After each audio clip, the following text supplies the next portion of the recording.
صبر جميل والله المستعان على ما تصفون. نحمده ونصلي ونسلم على رسوله الكريم اما بعد فاعوذ بالله من الشيطان الرجيم من همزه ونفخه ونفثه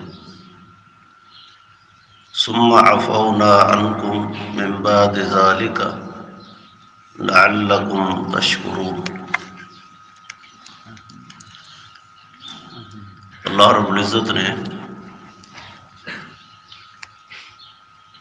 بنو اسرائیل کو مخاطب کر کے کہا کہ جب موسیٰ علیہ السلام تورات لینے کے لیے 40 راتیں آپ نے گزاری تو تم نے پیچھے سے ایک جادوگر کے کہنے پر ایک بچھڑے کی پوجا پرستی شروع کر دی. اپنے ہاتھ سے تم نے بنایا، پھر اسی کو معبود بنایا، اسی کی عبادت اور پرستی شروع کر دی. کائنات میں یہ وہ گناہ ہے جو میرے اللہ کی برداشت میں نہیں. اللہ جس گناہ کو چاہتے ہیں معاف فرما دیتے ہیں، لیکن ان اللہ لا یغفر ان یشرک بہ ویغفر ما دون ذلک لمن یشاء. لیکن یہ شرک جیسے ظلم جو ہے یہ میرا اللہ معاف نہیں کرتا. موسیٰ علیہ السلام جب واپس آئے تورات لے کر، اپنی قوم کی اس حالت زار کو دیکھا تو بڑے پریشان ہو گئے. قوم کو سمجھایا، اور جب تم نے اس سے توبہ کی تو ثم عفونا عنکم، ہم نے اس گناہ کو بھی تمہارے لیے معاف کر دیا. لعلکم تشکرون، کہ شاید کہ تم شکر گزار بن جاؤ. اللہ رب العزت بڑی غفور الرحیم ذات ہے. درگزر کرنا، گناہوں کو معاف کر دینا، یہ میرے اللہ کی شان ہے.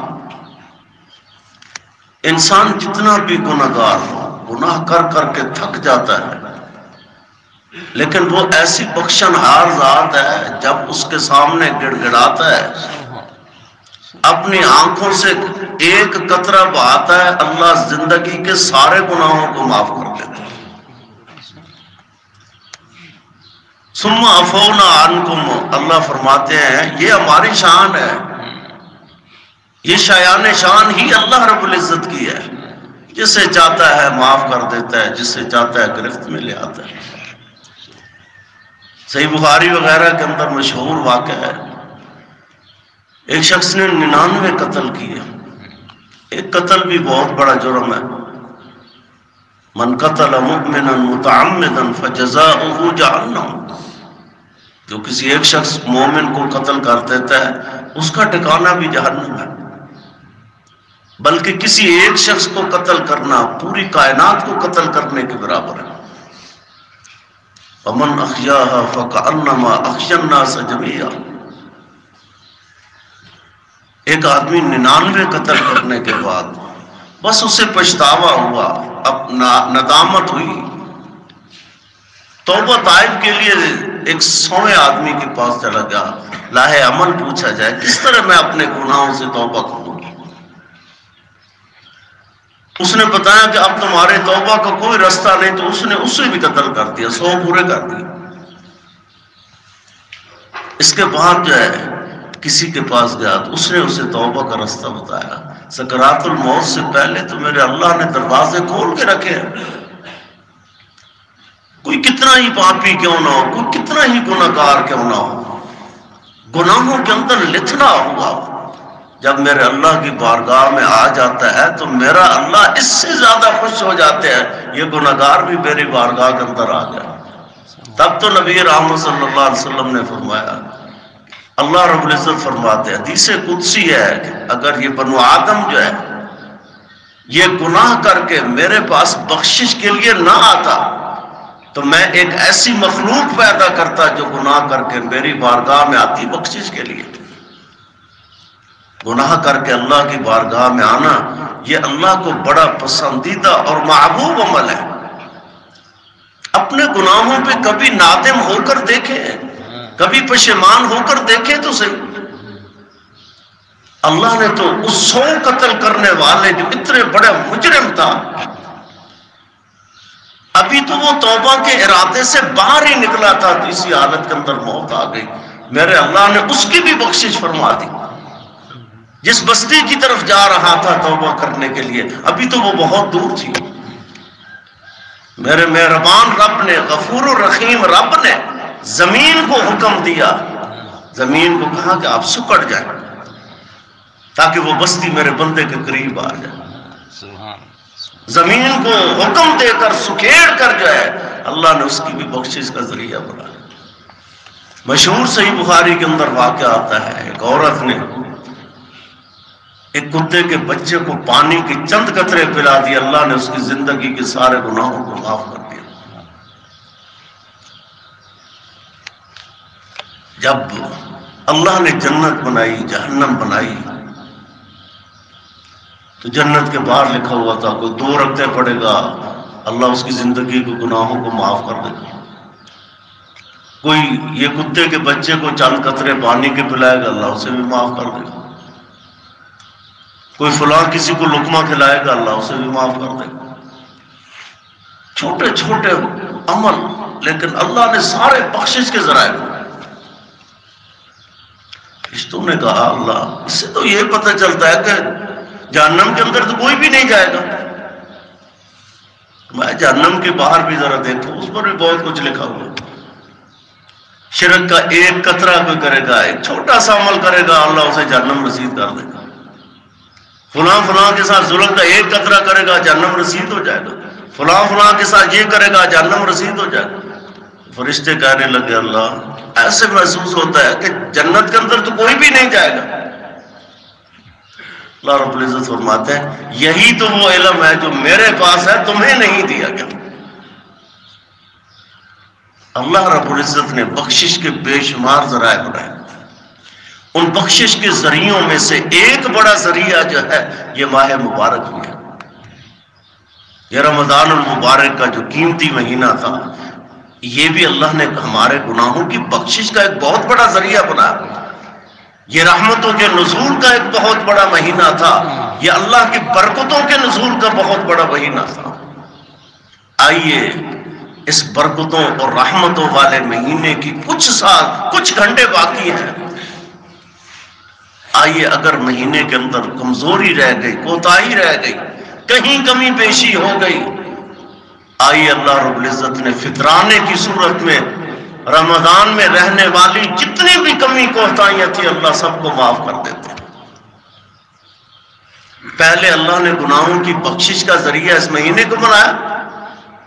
اس مہینے کے اندر اگر روزوں کے اندر کوئی کمی کوتاہی ہو جاتی ہے، مثلا روزہ رکھ کر انسان سے چھوٹے موٹے گناہ بھی ہو جاتے ہیں، چھوٹی موٹی غلطیاں ہو جاتی ہیں، کبھی زبان کے ساتھ کر لیتا ہے، کوئی ہاتھ کے ساتھ کر لیتا ہے، کوئی پاؤں کے ساتھ کر لیتا ہے، چھوٹی موٹی غلطی۔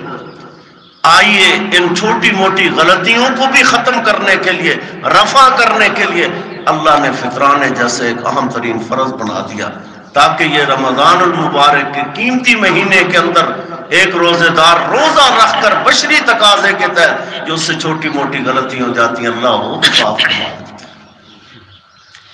اس لیے تو اللہ رب العزت نے کہا ثم عفونا عنکم من بعد ذلک لعلکم تشکرون، ہم نے تو تمہیں معاف کر دیا تاکہ تم شکر گزار بنو۔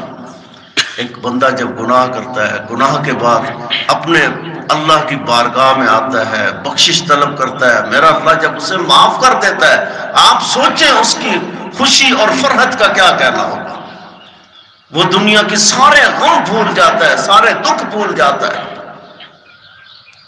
آئیے اس مبارک اور بابرکت مہینے کے اندر جو باقی ساعات رہ گئی ہیں اللہ کا شکر ادا کرنا چاہیے۔ اللہ نے بڑی نعمتیں کی ہیں، صحت دی تھی، سلامتی دی تھی، اس کی توفیق تھی، اسی نے اپنی توفیق کے ساتھ جو ہے ہم سب کو یہ عنایت فرمائی جس سے ہم نے روزے رکھے، قیام اللیل کیا۔ اب اللہ کی بارگاہ میں دعا ہے جو ہم سے چھوٹی موٹی کوئی کوتاہیاں ہو گئیں، کمی بیشیاں رہ گئیں، اللہ رب العزت اپنی بارگاہ میں انہیں معاف فرما دے، اور جو چھوٹی موٹی نیکیاں کی ہیں اللہ اپنی بارگاہ میں شرف قبولیت سے نوازے۔ سبحانک اللہم ربنا و بحمدک، اشہد ان لا الہ الا انت، استغفرک و اتوب الیک۔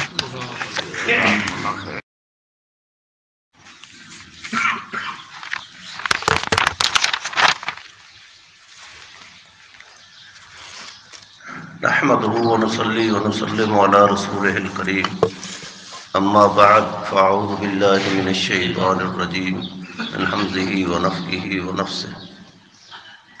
وَإِذْ آتَيْنَا مُوسَى الْكِتَابَ وَالْفُرْقَانَ لَعَلَّكُمْ تَهْتَدُونَ۔ موسیٰ علیہ الصلوۃ والتسلیم اللہ رب العزت کے حکم کے مطابق 40 راتیں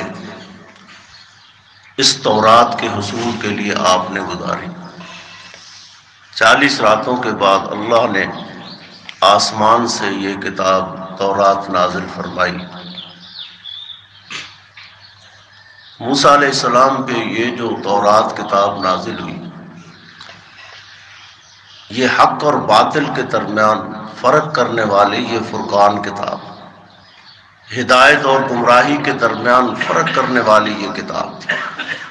جس طرح اللہ نے قرآن مجید جو ہے اسے فرقان قرار دیا، حق اور باطل کے درمیان فرق کرنے والی کتاب، ہدایت اور گمراہی کے درمیان فرق کرنے والی کتاب، اسی طرح اللہ نے تورات کو بھی فرقان قرار دیا، حق اور باطل کے درمیان فرق کرنے والی کتاب۔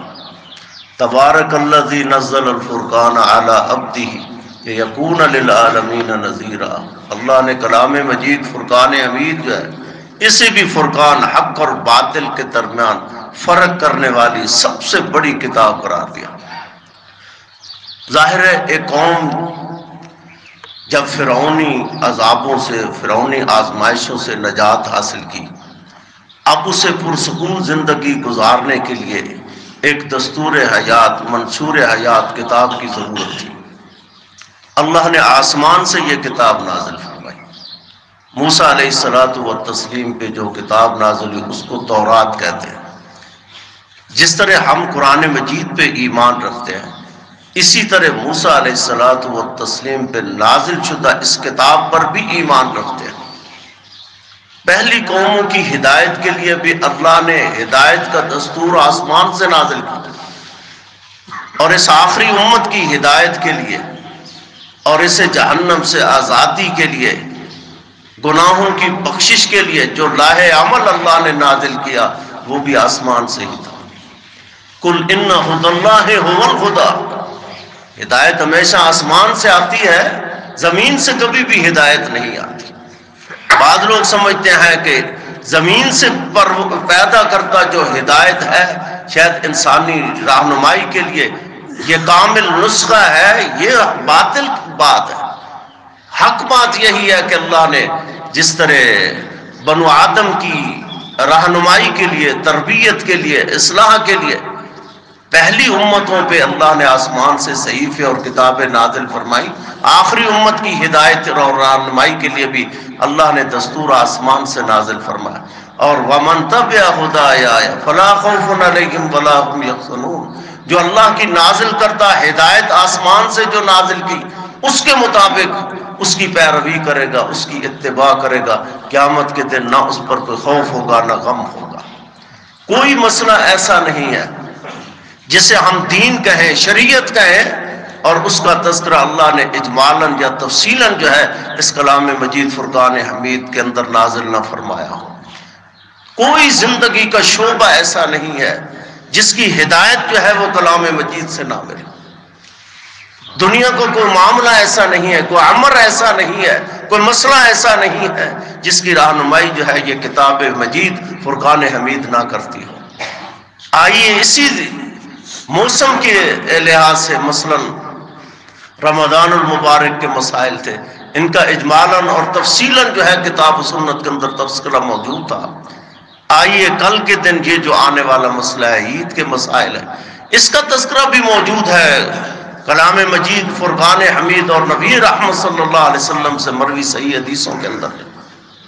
تو ایک دو مسئلے میں اس حوالے سے عرض کرنا چاہتا ہوں۔